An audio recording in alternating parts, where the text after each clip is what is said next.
नमस्कार विद्यार्थियों। राजकीय स्नातकोत्तर महाविद्यालय देवली के YouTube चैनल पर आपका पुनः स्वागत है।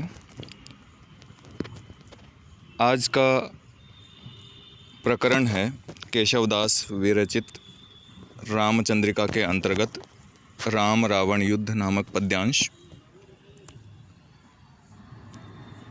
यह पद्यांश जो कि आज पठन पाठन के लिए लिया गया है, आपकी स्क्रीन पर आपके समक्ष दिखाई दे रहा है।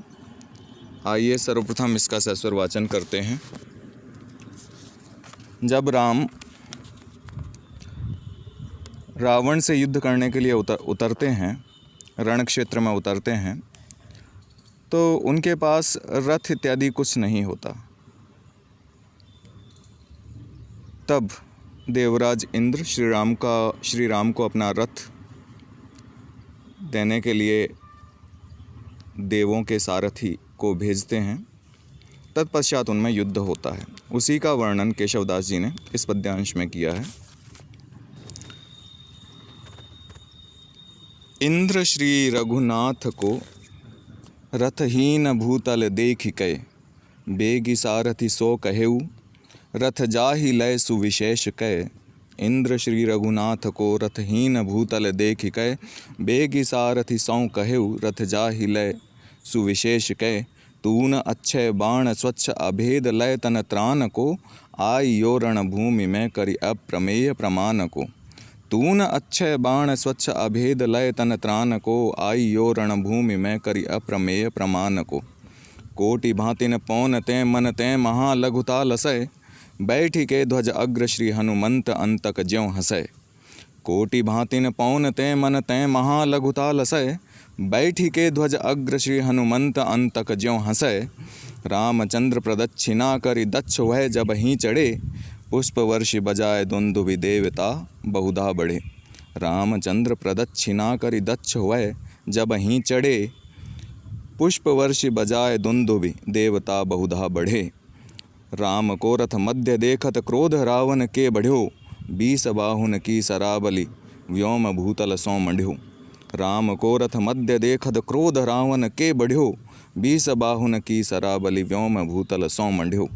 शैल वै सिकिता गए सब दृष्टि के बल संघरे, ऋक्ष बानर भेदी तच्छन लच्छधा छतना करे। शैल वै सिकिता गए सब दृष्टि के बल संघरे, ऋक्ष बानर भेदी तच्छन लच्छधा छतना करे। ये था इसका सस्वर वाचन। आइए अब इसके कठिन शब्दों पर गौर करते हैं। सुविशेष के शब्द आया है, इसका अर्थ है विशेष रूप से। तून अक्षय बाण, इसका अर्थ है कभी भी बाण समाप्त न होने वाला तरकश। अभेद तनत्रान कहा गया है किसी भी शस्त्र से न भेदे जा सकने वाले कवच को। अप्रमेय का अर्थ है बहुत बड़ा। लघुता का अर्थ है छोटापन, तुच्छता, बहुत ही छोटा। अंतक का अर्थ है यमराज। दक्ष का अर्थ है समर्थ। अन्य कठिन शब्दों पर गौर करते हैं।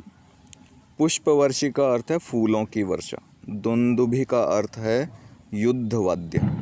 सराबली का अर्थ है बाणों की कतार अथवा समूह। शैल कहा गया है पर्वत को। सिकता कहा गया है रेत कण को। तत्क्षण तत्क्षण का तद्भव है, इसका अर्थ है उसी समय। छतना का अर्थ है शरीर को छेद कर मधुमक्खी के छाते के समान कर दिया। ये थे कठिन शब्द। आइए अब इसके प्रसंग पर गौर करते हैं। प्रसंग में सर्वप्रथम कवि, आप जानते ही हैं पद्यांश के और रामचंद्रिका के कवि हैं केशवदास। ग्रंथ है रामचंद्रिका के अंतर्गत राम रावण युद्ध नामक पद्यांश। ग्रंथ रामचंद्रिका है और हमारे पठन पाठन का विषय है, उसका शीर्षक है राम रावण युद्ध। संदर्भ के अंतर्गत हम कह सकते हैं कि इस पद्यांश में कवि ने देवराज इंद्र द्वारा श्री राम को अपना रथ देने का तथा वानर सेना द्वारा राक्षस सेना का विनाश करने का वर्णन किया है। तो ये 3 बातें आपने जान ली हैं, इन्हें स्मरण रखें। आइए अब इसकी व्याख्या पर आते हैं।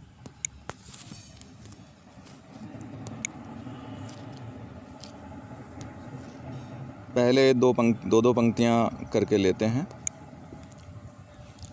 इंद्र श्री रघुनाथ को रथहीन भूतल देख के, बेग सारथि सो कहु रथ जाहिल सुविशेष के। प्रसंग के अंतर्गत आपको ज्ञात हो ही गया है कि इसमें कवि केशव ने देवराज इंद्र द्वारा श्री राम को अपना रथ देने का तथा फिर वानर सेना द्वारा राक्षस सेना का विनाश करने का वर्णन किया है। और कवि कह रहा है कि इंद्र श्री रघुनाथ को रथहीन भूतल देख के, बेग सारथि सो कहु रथ जाहिल सुविशेष के। कि रावण के साथ युद्ध के लिए उद्यत श्री राम को जब देवराज इंद्र ने देखा कि वो बिना रथ के ही भूमि पर आगे बढ़े चले जा रहे हैं, पैदल ही आगे बढ़ रहे हैं, तब देवराज ने तुरंत ही अपने सारथी को बुलाया। सारथी रथ चलाने वाला जो होता है, रथ हाँकने वाला उसे बोलते हैं। सारथी को बुलाया और कहा कि रथ को युद्ध के लिए उचित या विशेष रूप से सजाकर ले जाओ। आमतौर से युद्ध का नियम होता है कि पैदल सैनिक पैदल से और रथ वाला जो योद्धा होता है, रथ वाले ही योद्धा से युद्ध करता है, तभी वो बराबरी का युद्ध कहलाता है। और उसमें बल का सही और युद्ध कौशल का सही उपयोग हो पाता है। और ऐसा माना जाता है कि यदि कोई पैदल व्यक्ति रथ वाले से युद्ध करेगा तो पैदल वाले जो योद्धा की हार सुनिश्चित है, ऐसी मान्यता है। आवश्यकता नहीं है ऐसा हो। इसलिए इंद्र चिंतित हुए, वो राम के पक्ष में थे, धर्म के पक्ष में थे, इसलिए उन्होंने ये व्यवस्था की। तो उन्होंने सारथी से कहा कि रथ को युद्ध के लिए उचित या विशेष रूप से सजा कर ले जाओ। आगे, तून अक्षय बाण स्वच्छ अभेद लय तन त्राण को, आइयो रणभूमि में कर अप्रिय प्रमाण को। और क्या आदेश दिया सारथी को कि सारथी श्री राम के लिए रथ में ऐसे तरकश रखो जिनमें अक्षय बाण हों, अर्थात जिनमें से बाण समाप्त ही नहीं होते हों, और जो स्वच्छ हों तथा जिनमें शरीर की रक्षा करने के योग्य कवच हो, और अप्रमेय प्रमाण को। और इस तरह से फिर वो सारथी रथ को अत्यधिक बेजोड़ या माप से भी अधिक असीमित बनाकर, अर्थात युद्ध के लिए सारे तरह से उसे सजाकर असीमित बनाकर युद्ध भूमि में ले जाओ। कोटि भातिन पौन ते मन ते, महालघुता लसय बैठ के, ध्वज अग्र श्री हनुमंत अंतक ज्यों हंसें। वह रथ ऐसा हो जो हवा से भी करोड़ों गुना अधिक गतिशील हो। पौन ते मन ते महालघुता लसय, कैसा हो? हवा से, वायु से भी करोड़ों गुना अधिक गतिशील हो और मन से भी अधिक वेगवान हो। भावार्थ यह है इंद्र का कि जब रथ युद्ध क्षेत्र में चले तो उसकी गति की बराबरी कोई न कर सके। योद्धा जहाँ चाहे वहाँ वह क्षण मात्र में ही पहुँच जाए, उसे उसकी गति का मुकाबला कोई नहीं कर पाए, और जिसमें संपूर्ण युद्ध सामग्री उपस्थित रहे। बैठी के ध्वज अग्र श्री हनुमंत अंतक ज्यों हंसे। और जो रथ भेजा गया तो देवराज इंद्र के प्रार्थना पर अथवा श्री राम पर कृपा करके क्या किया हनुमान जी ने कि उस रथ के अग्रभाग में लगी हुई जो ध्वजा थी, रथ की ध्वजा थी, उसके अग्रभाग में हनुमान बैठ गए और वे राक्षस सेना को देखकर यमराज की तरह हंसने लगे। ये संकेत कर रहा है कवि कि हनुमान जी के बैठ जाने से ये सुनिश्चित हो गया कि राक्षस सेना अब कुछ ही क्षणों इस विश्व में उपस्थित है, शीघ्र ही उनका संहार होने वाला है। आगे क्या कहता है कवि? रामचंद्र प्रथित छिना कर दक्ष हुए, जब ही चढ़े पुष्प वर्ष बजाए, दुंदुभि देवता बहुधा बड़े। कि श्री रामचंद्र ने देवराज इंद्र द्वारा भेजे गए उस रथ की परिक्रमा की, उसके चारों ओर हाथ जोड़कर चक्कर निकाला। आमतौर से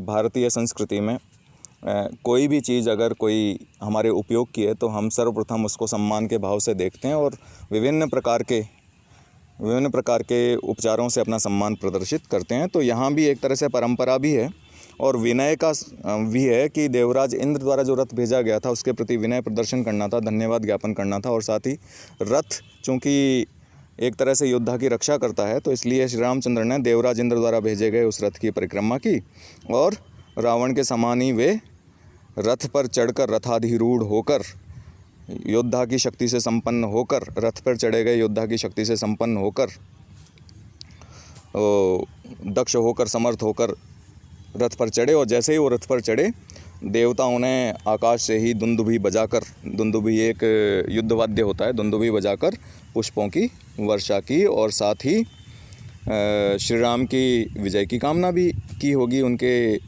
आगे बढ़ बढ़कर उन्होंने पुष्प वर्षाए, प्रसन्नता प्रकट की और दुंदुभी इत्यादि वाद्य यंत्र बजाए। इधर रावण पर क्या प्रतिक्रिया होती है कि राम को रथ मध्य देखत क्रोध रावण के बड़े 20 बाहुन की सराबली व्योम भूतल सो मंड्यो, कि रावण ने देखा कि जब श्री राम रथ में सवार हैं तो उसका क्रोध अत्यधिक बढ़ गया और वह क्रोधावेश में आकर अपने 20 हाथों से बाणों की लगातार वर्षा करने लगा, और उस बाण वर्षा से, बाण वृष्टि से आकाश एवं धरती को उसने ढक दिया। तो ये थोड़ा सा अतिशयोक्ति है। ऐसा माना जाता है कि रावण दशानन था, उसके 10 सिर थे, और जिसके 10 सिर होंगे उसके 20 हाथ अपने आप हो गए। साथ ही 20 हाथ हैं तो कितने बाण चलाएगा, तो इसलिए कवि ने उस योद्धा की शक्ति का, सामर्थ्य का वर्णन के लिए कहा है कि उसने इतने बाण वर्षाए कि उसने आकाश व धरती को ढक दिया, आच्छन्न कर दिया। लेकिन प्रत्युत्तर क्या मिला? सैल वै सिकता गए सब दृष्टि के बल संघरे, ऋच्छ बानर भेदी तच्छन लच्छदा छतना करे। लेकिन श्री राम के द्वारा, श्री राम ने अपने रण कौशल से वे सारे बाण इस प्रकार नष्ट कर दिए, रावण के चलाए हुए बाण इस प्रकार नष्ट कर दिए जैसे पर्वत टूटकर रेत के कणों में बदल जाता है, मानो पर्वत को तोड़कर बारीक रेत में बदल दिया हो। अर्थात उसका प्रहार उन्होंने बेकार कर दिया, मानो दृष्टि मात्र से ही अपने दृष्टि के बल से ही उनको नष्ट कर दिया। जिस प्रकार हम देखते हैं और कोई घटना घटित हो जाती है क्षण मात्र में, तो राम को रावण का प्रहार निष्फल करने में उससे ज़्यादा समय नहीं लगा, दृष्टि मात्र से ही उन्होंने उसका संहार कर दिया, अस्त्रों का प्रहारों को निष्फल कर दिया। और ऋच्छ बानर भेदी तच्छन लच्छदा छतना करे, और साथ ही रीछ और बानरों ने भी श्री राम की देखा देखी राक्षस सेना पर आक्रमण किया, और तत्क्षण ही समस्त राक्षसों को मधुमक्खियों की छत्तों के भांति अपने अस्त्र शस्त्र और प्रहारों से छेद डाला, घायल कर डाला। तो ये भावार्थ यह है कि श्री राम के द्वारा रावण के आक्रमण का उसी तत्परता से शस्त्र वर्षा करके प्रत्युत्तर दिया, और साथ ही उनकी सेना ने भी वैसा ही प्रत्युत्तर प्रस्तुत किया। ये था इसका अर्थ एवं भावार्थ। आइए इसके विशेष बातों पर गौर कर लेते हैं।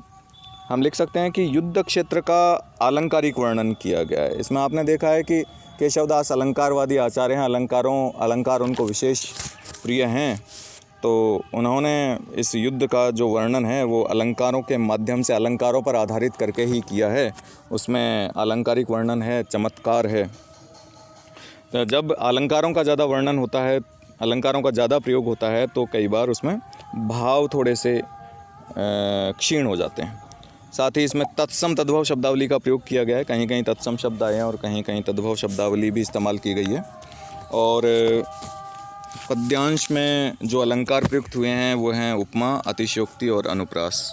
जहाँ आकाश और पृथ्वी को बाणों से ढकने की बात है तो आप जानते हैं कि ये बड़ा चढ़ा कर किया हुआ कथन है, तो अतिशयोक्ति अलंकार आप उपस्थित मान सकते हैं। और उपमा है जहाँ तुलना की गई है, उपमेय उपमान विद्यमान है, वहाँ उपमा अलंकार प्रस्तुत हो गया। और अनुप्रास, अंत्यानुप्रास सब जगह होता ही है, छेकानुप्रास वित्तानुप्रास भी विद्यमान रहता ही है, तो आप ये ध्यान रखें।